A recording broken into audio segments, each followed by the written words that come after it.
Okay, so welcome everybody. This is electric vehicle service equipment for home inspectors. And I am Bryce Nesbitt, InterNACHI CPI, February 2024. And I am a property inspector working in the Berkeley, Oakland, Albany, and Emeryville, California area. I have some specific niches that I work in particular unpermitted units and rent control. We're in a rent control jurisdiction, and that makes unpermitted units particularly serious because of the rent control implications. I am a reformed electrical engineer and kind of all-around geek. And electrical engineers are not electricians, nor are they necessarily inspectors. So I only say that for background. Here I'm going to be speaking as an inspector to inspectors.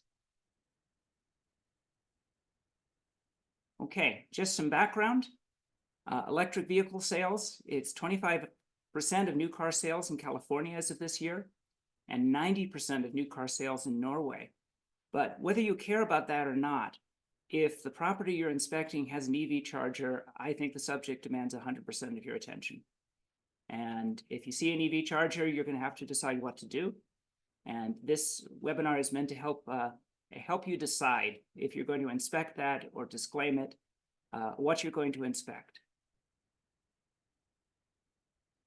I promised pictures of melted outlets, and here's your first one right up front so no one gets disappointed. This is, if you look carefully, if anyone wants to chat to make sure that you can see this nice and well, I can zoom it if you need. But this is a melted NEMA 1450R EV charger outlet. You can see all of the plastic on the plug that's being removed. And this is in fact the Federal Pacific of electrical outlets. This is the common Home Depot 50 amp outlet made by Leviton. And it is widely regarded as something that will melt under actual load. And in general for these plugs, if you're coming in and inspecting one, you might be tempted to unplug it. I don't know if you do this with dryers, if you've got a dryer or a stove, if you ever unplug it, but I encourage you not to do that. These connectors, even the good ones, have a limited number of cycle lives, and each time you remove it and plug it in, it might get a little bit looser, and loose means electrical resistance, which means heat. And when we're talking about electrical for EV charging, it's a lot of power. So think about 14 microwave ovens all plugged in to the same circuit. That's your EV charger. And that's why inspection is needed. That's why this is not electrical 101 for electricians, but electrical 102. It's a little more advanced topic in order to get an EV charger set up at high power and working well in a way that's going to be safe no matter what EV, no matter the temperature outside and things like that. So, important question here. Should I even inspect it? Under the InterNACHI standards of practice, you could disclaim the EV charger and say that you didn't inspect it. And that would be valid, and I'd understand why someone would do that, particularly if they're not familiar with the equipment. But I feel that it's harder to argue that the wiring and breakers are excluded. So we normally open up electrical panels, at least I think most of us do, and look for burnt wiring and things like that. And the EV charger is pretty much the same thing. Basically, it's like a really big dryer. And you might exclude the dryer itself, but you'd have a hard time saying that the wiring, the house wiring, leading up to the charger is something that you want to exclude. Either way, write very, very clearly. You need to, in your reports, if you've got an EV charger that's going to go and stay with the property, you need to be clear what you did inspect and what you didn't inspect. That's my view. So take a break at the moment if anyone wants to raise their hand and have any questions so far, and if not, then I'll plow along with the presentation. You can chat your questions, raise your hand, or I can move on.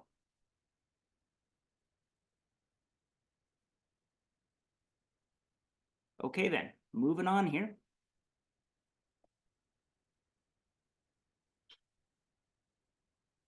So EVSE, first of all, it's a kind of funny term. It stands for Electric Vehicle Service Equipment. People regularly call them chargers, but in fact, they're not chargers. They are simply a big honking power relay. So if you can see my pointer here, you've got your breaker in the house and the wiring inside the house. Somehow it gets to the EVSE, maybe through a plug, maybe direct wired.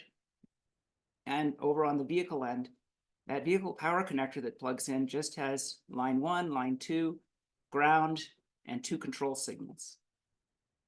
When the computer inside the EVSE decides that the circuit is safe, it's going to do a GFCI check, it's going to set a current limit, it's going to do a couple of little things. All it does is close this relay here. And house power goes straight to the EV. It's not processed, it's not changed in voltage, nothing is changing about that. It's simply a switch. And in fact, if you wanted to cheat and violate every safety standard known to mankind, you could make your own EVSE using just a switch. That means that it's not really a charger. The charger and all of the complicated battery electronics exists inside the car. So the cars are all set up in the United States to accept 120 volts. That's called level 1 charging, or some version of 240 volts. That's called level 2 charging. It's important if you're looking at an EVSE and saying, oh, well, I could just stick a multimeter into those pins and measure if the voltage is right. No, you can't. Because an EVSE is off until it detects a car.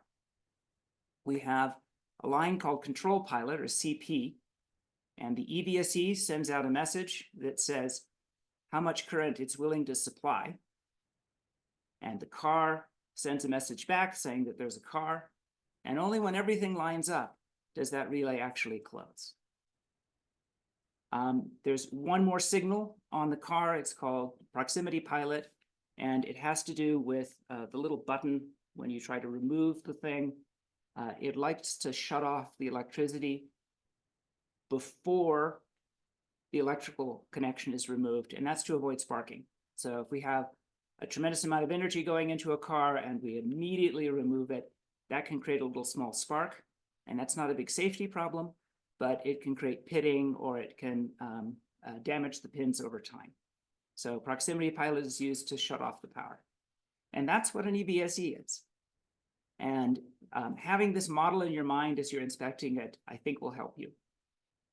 Know that it's not doing much other than connecting the house power to the car. So what does one actually look like? If you've never seen one, this is about the simplest EVSE that's possible. This might have come inside the trunk of a new car. It's got the plug that goes into the car. This is a J1772 plug. The EVSE here, which is that big relay. And in this case, just a regular outlet plug that you could plug into any outlet. And again, as inspectors, I would say you're going to be interested in where that thing is plugging into. If you see a piece of equipment like this in somebody's garage, go ahead and, in this case, unplug it, but definitely look at that outlet. Is it discolored? Does it show signs of heat stress? What breaker is feeding it? What circuit is it on? Just look for problems, because EVs treat electrical systems loud and hard. So there are two main types of chargers as well. So you've got the 120 volt chargers and the 240 volt chargers, but you also have smart versus dumb. This is a dumb charger that's designed in Canada. It's extremely rugged and ready for very harsh conditions. All of its electronics inside are covered for longevity. What's happening in the EV world is that nobody can quite choose where the smarts are supposed to be. So for reasons that I'll get into a little later in the presentation, you often want to control what time you're charging the car to optimize time of use rates, or for solar energy, or what it may be. And most vehicles can do that timing thing. Most Smart EVSEs can do that. There are smart outlets that can turn EVSEs on and off. The power company wants to get involved, turning off people's electric car charging if too many people have turned on their air conditioner. And there's even smart breakers that can do that. And this is something that nobody has really worked out. This topic, however, isn't so important to your inspection, but it can be important if you're trying to plug in a charger and get it to actually work, because it may be on a timer or a schedule and it won't work. And you're saying, oh, this thing is broken. But really, it's just because it's turned off at the time of day that you happen to be at the property. Okay, barreling right along. We'll go back to school here for a moment and read the NEC. So we have section 62.625.42. Electrical vehicle charging loads shall be considered to be continuous loads for the purpose of this article. And it defines a continuous load as a load where the maximum current is expected to continue for 3 hours or more. And anyone wants to put in the chat, we'll take the first person who gets this as to why or what the implication of this is. And the 80% rule here says that your breaker doesn't match your charger speed. So if you've got a 16 amp charger, you're going to be needing to supply that with a 20 amp breaker. Same for a 40 amp charger. A 40 amp charger needs a 50 amp breaker. And this is absolutely something that you can check in your inspections, and probably should. So we're used to, as inspectors, noting errors in breaker sizes and wire gauges. And if keeping this basic NEC rule in mind and how EV chargers work, this would be your chart. So a 50 amp breaker is going to be matched to a 40 amp EVSE. That's the maximum that the car will be allowed to pull. It'll need number 6 Romex or number 8 THHN. And the reason for that difference is heat. The THNN is rated for more heat. And the ground is a number 10. Will give you roughly 25 miles per hour of charging.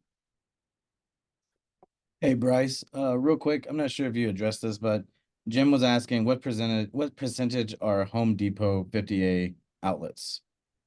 So hopefully less and less as they start to melt. The issue, and I'm going to get to this, is that you may have that Home Depot outlet and it may work fine for you for years because your EV can't draw as much current as your EVSE will allow. And then your friend comes over and they've got a Ford F-150 and they plug in and your circuit melts. So what percentage are they? Hard to tell, but because online things, you can never tell because people have posted widely showing pictures of this outlet failing. And this outlet, the Leviton, what I'm calling the Federal Pacific of outlets, is way lighter than the Hubble, the equivalent. It's just clearly cheaply made. And I wouldn't recommend using it at all.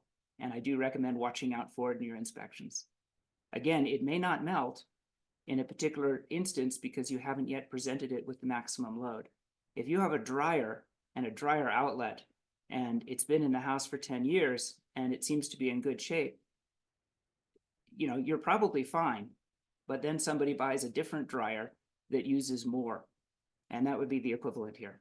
Except in this case, it's the car that is determining how much gets pulled out. Hopefully that answered the question. And I'm happy to take questions as we go along. So there may or may not be a label. And this is a complexity. So if you see a 48 amp wall box charger and it says 48 amps on the outside, it may or may not actually be 48 amps. Most of the EVSEs that go for higher amperes also have a way to dial them down. So inside the box, as a little current selector. I believe that on this particular model, 2 is 30 amps and 1 is 20 amps. And the electrician can put less wire, smaller breaker, put this high-powered charger in, and then turn it down to match the wire and the breaker. And they are supposed to, at that point, write on the label outside of it that they have done so. And I have yet to see that in the field. So this is another issue, another complexity here of correctly inspecting EV chargers. So the max may not be the max.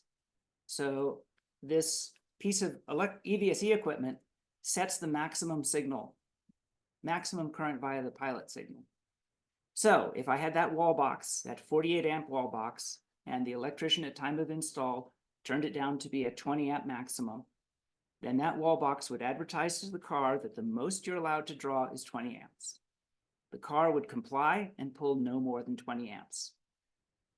It is welcome to pull less than that, however. And that brings up another difficulty with trying to actually test these circuits to the maximum. You have to get a car that is willing to ask for as much electricity as you want to test for. So if you're actually going to use a thermal camera or go in and test connections, then you need to get an EVSE that is partially charged. An EV, that is. So electric vehicles, when the battery is empty, that's when they can take the maximum amount of current. And as they get close to full, they start to drop off on the amount of current that they pull. And when the temperature is too high or too low, they may also lower their charging volume. And repeating here, but don't assume that because it works, it's right.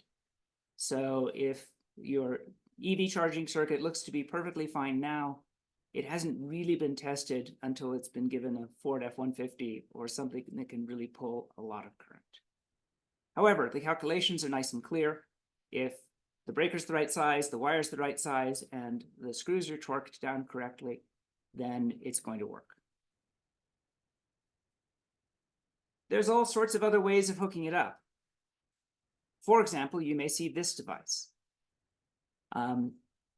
Anyone wants to play the home game, you can chat what you think this is, and then I'll pop into what it really is. But this is a dryer sharing device. So you plug the plug on the left into your dryer outlet, you plug the dryer and your EV into this device, and it automatically switches between the two. And this device is completely legitimate. It's UL certified, completely safe. Again, you as an inspector would probably be looking at each of these outlets and looking for evidence of heat stress. Are any of these connectors melting, or do they seem to be fine? But not all devices are legitimate and UL certified. For example, there's this lovely thing which you can buy on Amazon. And that has a NEMA 1450 outlet, 240 volts, and is probably paired with a 50 amp breaker. And on the left, it allows you to plug in up to 4 regular household outlets. This isn't safe at all. If anything goes wrong with any of those pieces of plugged-in equipment, they'll melt and catch fire because the breaker at 50 amps will never detect that. So another thing you can consider doing is looking and noting if there are UL certification stamps on the equipment, if it appears to be from a legitimate brand. This is a really tough one because Amazon and other online retailers these days are selling a lot of imported EVSE equipment that's not actually certified, or worse yet, it has fake certification stamps. But at least stuff like this that you could see in somebody's garage is clearly illegitimate and has no purpose, and well, has a purpose, but it really shouldn't exist. This would be a hazard. Again, you could try to disclaim this one by saying that it's not part of the house. It's plugged in equipment, and that would be legitimate. But maybe you want to note it if you see something like this.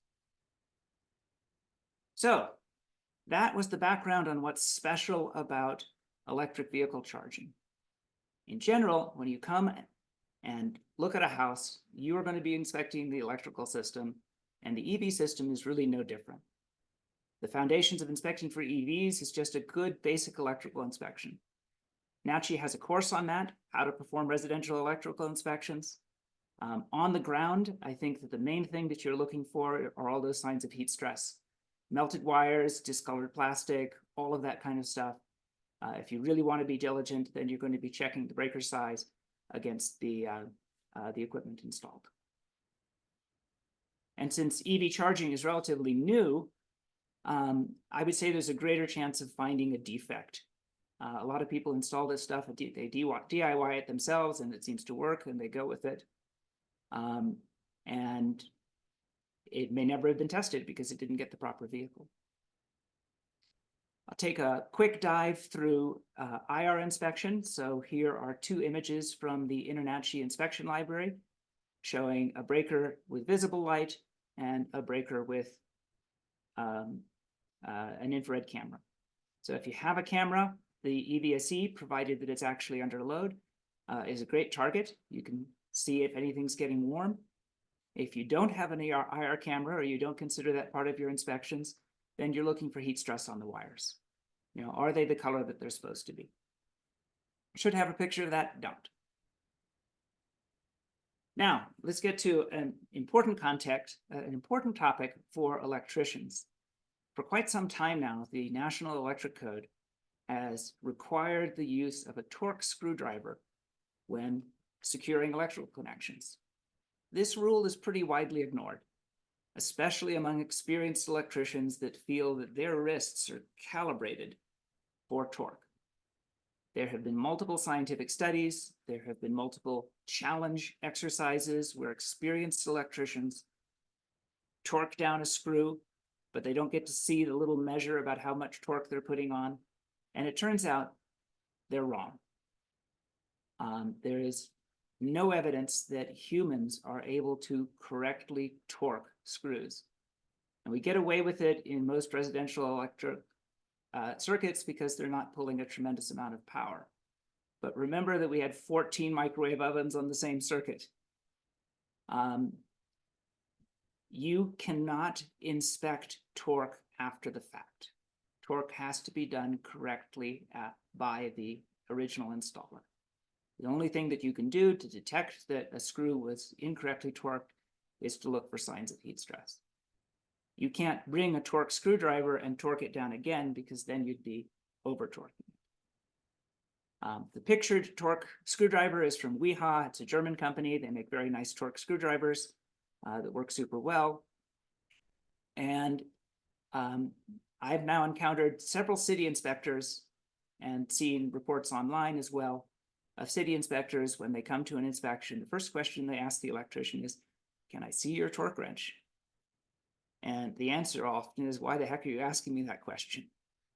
But torque wrenches are good things.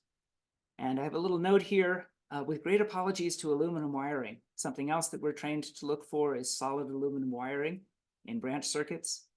And there's some evidence to indicate that the real problem with aluminum wires could have been more about how they were torqued down than the actual aluminum. But that ship has sailed, hopefully. Okay, I'll take another pause here for any questions, as then I'll move into a new topic here. So the question I got was, what help does the EV owner get from the EV manufacturer or dealer in getting the right plug in his garage? Some new EVs come with basically a coupon for a local electrician to come in and install an EVSE for you. So that's one possible answer to that. Most people just hire an electrician in order to install it. There are two options here. You either get a plug installed and then you separately choose your EVSE and plug it in, or you have it hardwired. I recommend hardwiring myself, but when we're talking about how to inspect EVSE, we have to take whatever we get. So hardwiring is required above 50 amps. So if it's a 65 amp charger, it has to be hardwired. And below that, going hardwiring removes the need for a GFCI breaker in some cases. It ends up being pretty much cost neutral, but it means that the trade-off is that you have to bring an electrician in order to change it. Okay. I'll even expand on that just a little bit further to say that most EV drivers, particularly new ones, overestimate how big or the ampacity of the maximum capacity of charger that they need. And in fact, the building code in California has the one that is just coming out next year sets a minimum much lower than anybody originally thought was practical. So the minimum for new apartments and multifamily is now a 20 amp charger. So 20 amp level 1 charger. But all the studies have shown that that takes care of some high 90s, 90% of people's needs. So some people come in, they want the biggest charger they can possibly get. That's more wire, more risk, and all of that. So next question I got was how many amps is the typical dryer splitter that I showed? So that's going to exactly match the dryer. If it's a 30 amp circuit, then you should be getting a 30 amp dryer splitter and limiting your EVSE to 30 amps. And as an inspector, you might want to make sure that all of those numbers match. I'll see if I can pull up a NEMA chart here. It might be a little bit ugly, but we will do it.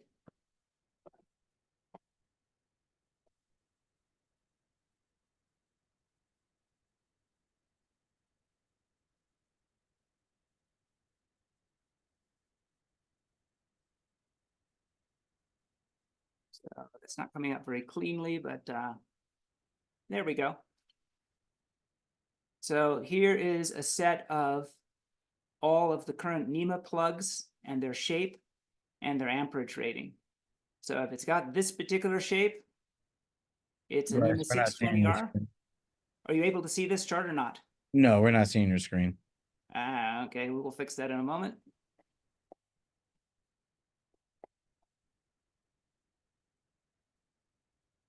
There we go. Thanks for the heads up. So these are we seeing the NEMA chart now? We got it. Perfect. Great, exactly. So NEMA defines a tremendous number of different plug configurations, and they're all valid for EV charging. There's a couple that are more common. But if you see this shape, you know that it's 20 amps, and that's a locking one. And let's see if I can find the Wikipedia version here. It's a better one. There we go. This is the nice chart. Okay, so you've got 120 volt AC, 240 volt AC. The green is ground. If you begin to recognize these shapes, then you'll instantly know what the matching breaker should be. Again, if you don't recognize it, look for heat stress. Okay. Okay, any more questions? And if not, we'll move on.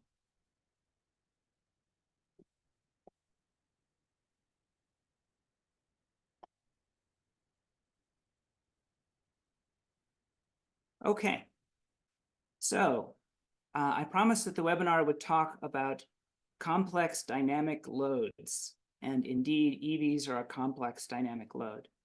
There's other tricks that you can do. For example, what if you had a house with a 60 amp main panel or a 100 amp main panel? You come along and say, I'd like to install an EV charger, and your electrician says, that'll be $15,000 for a new panel. Nonsense. So it is possible now, and legal under the NEC, to have your EV charger use only the available electricity. So this is a CT clamp. And what it does is it just clips over an electrical wire, and it can measure the amount of current that's flowing through it. And if you hook that up to an EV load management system, you can put a 50 amp charger on a 60 amp main home electrical service. Hopefully it's good for the full 60 amps because it'll use it. So what'll happen is that you plug in your car and it'll start charging at, so let's say we put in a 50 amp breaker into our 60 amp service. So it'll start charging the car at 40 amps. And then the moment that you turn on your electric oven, it'll tell, oh, whoa, slow down, car. And the car within under a second will slow down on charging and everything's gonna be just fine. And in fact, here is a set of charts that I made using 2 wall boxes. And I think I had a space heater and there's a solar system involved, that doesn't matter. And this blue line represents the load, the main panel load. So the amount of energy that was coming in from the utility. And these other colored loads represent the EV load. And so here we were humming along. The EV chargers were taking less than the maximum that the house could take. I bumped up the EV charger. And then I turned on the vacuum and the heater. Oh my God, I had just overloaded my main panel, and by a lot, on purpose. So I don't have the scale here, but I was probably over by 20 or 30 amps. And the load spiked way up here. And then all of a sudden it plummets. That's because the EV load management system immediately reacted. Now, electrical systems, the breakers don't trip instantly when they reach their maximum. There's a curve of time and amount of amperage. So if I had overloaded this circuit by 200 amps, it would have shut off immediately. But because I overloaded it only by a modest amount, the electronics were able to react, the cars reacted, and they dropped the charging current. It then bounced up and down a bit as it tried to find a new happy medium, and then eventually it did. So the vacuum, the heater, and the 2 EVs all happily coexisted on this greatly restricted circuit. Now, what can you do to inspect something like this? My answer is probably nothing.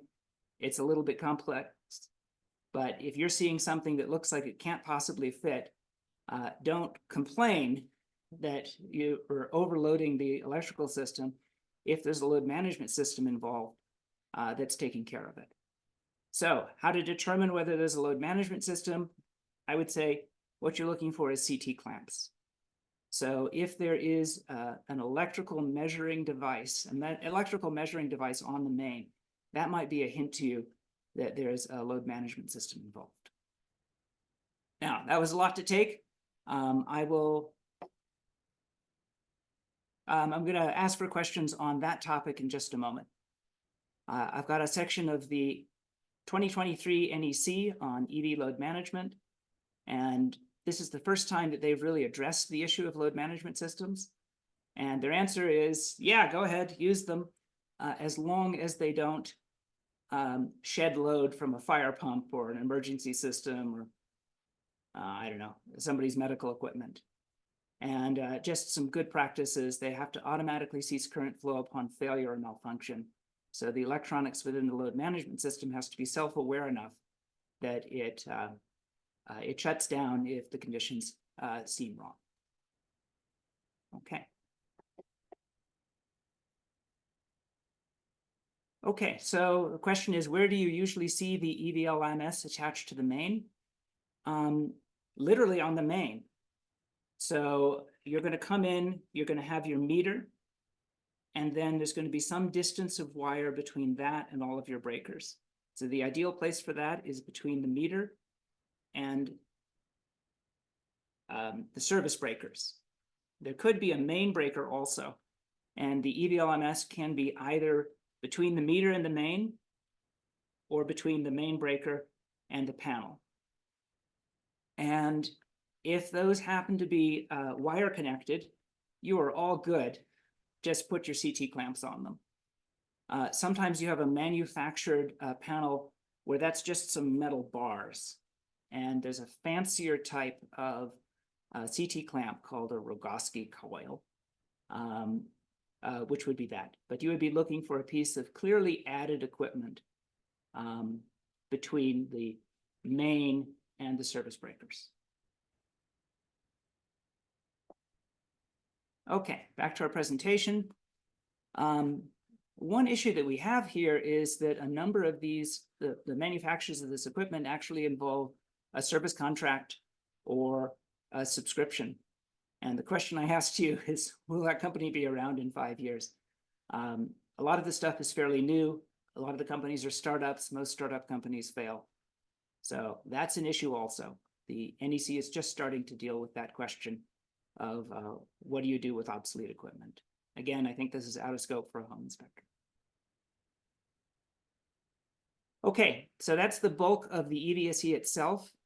And here's a little chart that explains why the time of day stuff is so important in EV charging. So each one of these lines is the load on the California electric grid. And as each year goes on, in 2012, that curve kind of bounced around and then bumped up a little in the evening. And each year thereafter, the down goes further and the up goes higher. And by 2020, they're worried that there is more energy being generated in California than is being consumed during the middle of the day. And this is a result of California going with so much solar energy. So essentially, you've got overproduction of solar energy during the middle of the day. And then as the sun goes down and people get home and turn on their electric stoves, there's a rapid ramp. And any place that's got solar is going to have a similar problem with this. So they need to ramp by 13,000 megawatt hours in just 3 hours. So that's a tremendous stress on the grid. And that's one of the reasons that computers are being used to determine when EVs charge. Here's another curve that shows the same thing. So the total in January and February is that you've got this bump of solar in the middle and natural gas dips to match. But in July and August, you've got a very unbalanced grid curve. And the hope is that electric vehicles can be used to smooth out the grid by adjusting the charging times. Okay, moving to the next topic. So these are the winter essentials. If you've got an EV, you should always bring your starting fluid and your oil pan heater. No, wait a minute. I must have mislabeled this. That's for your gas cars. So for electric vehicles, you need nothing special in cold weather. I'm up at 7,000 feet in the Sierras right now. No worries at all about having an EV. It's going to start in the morning. I can just drive it. It is possible that when the batteries are cold, that I will be limited in top speed until they warm up. Not that different than the gas engine. You may have heard the issues in Chicago with ultra low temperatures.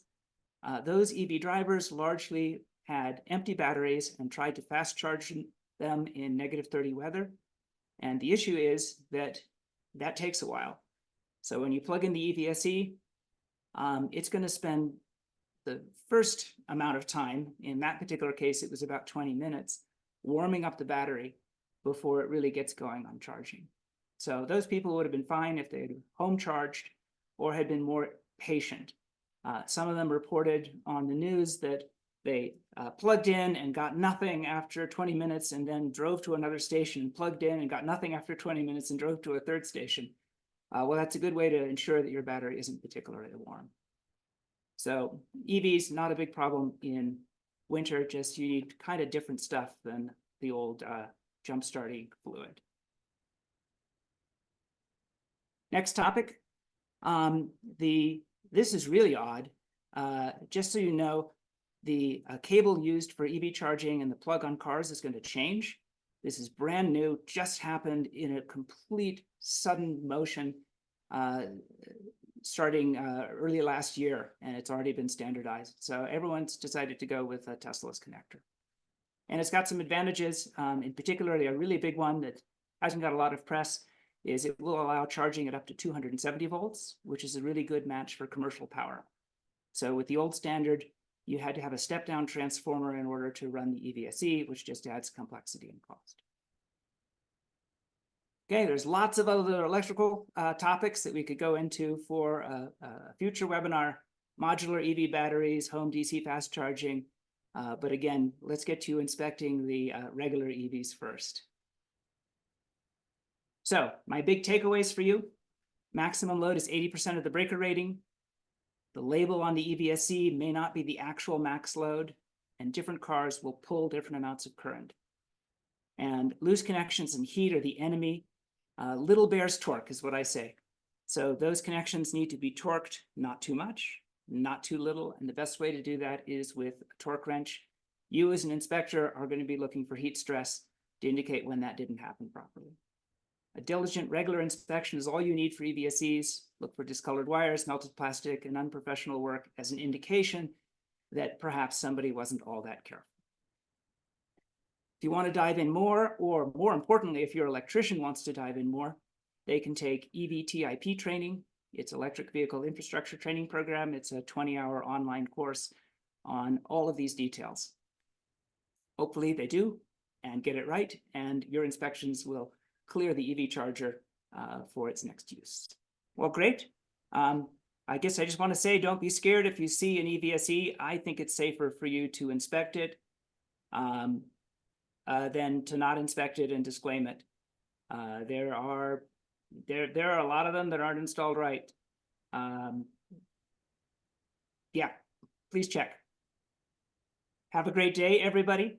And I'll send out those extra materials, and you can take a crack at those quizzes. Maybe it'll show up in one of those InterNACHI weekly quizzes sometime soon. Good day.